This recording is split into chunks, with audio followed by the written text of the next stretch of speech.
CVT Children's Voice Today, umuryango nyarwanda wita ku burenganzira bw'umwana wakomeje ibikorwa byo guhugura abana bahagarariye abandi mu Rwanda ku bijyanye n'uko igenamigambi rikorwa mu rwego rwo kugira ngo abana nabo bajye bagira uruhare mu igenamigambi ndetse bibafashe no kwikorera ubuvugizi ku bibazo bitandukanye bahura nabyo.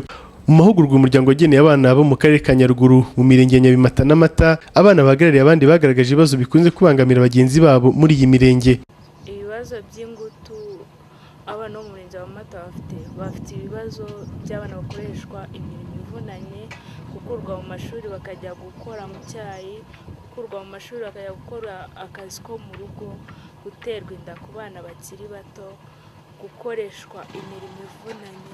Nyuma y'aya mahugurwa hari ibibazo twagiye turebera hamwe abana ba hano mu murenge wa Amata bahura nabyo, ariko nyuma yo guhugurwa tugiye gukoresha ubwitange dufatanye n'abayobozi kugira ngo dukemure ibyo bibazo byari bihari abana bo mu murenge wa Amata bahuraga nabyo. Nyuma yo gutanga aya mahugurwa hitezwe umusaruro ushimishije kuko n'inzego bireba ziyemeje gufasha mu gukemura ibibazo abana bahura nabyo, kuko Jean Marie Vianney Gakwaya umuhuzabikorwa CVT Children's Voice Today muri NYARUGURU yabitangaje.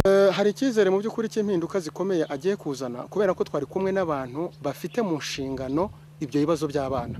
Ni ukuvuga harimo inzego zitandukanye, harimo abashinzwe umutekano, harimo abashinzwe uburezi, harimo abashinzwe imibereho myiza y'abana ndetse n'umuryango muri rusange, harimo n'abayobozi b'ibanze.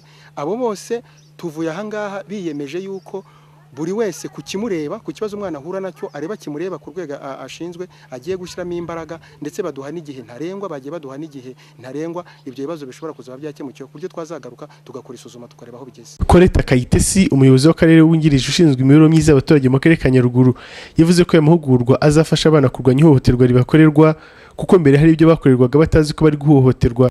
Buriya abana nabo bajyaga bagira imirimo mibi ibakoreshwa, bajyaga bagira ibindi bibazo bibabaho, ahohoterwa atandukanye bakorerwa, bimwe bikaba batanazi ko hari uburenganzira bwabo bwatsikamiwe.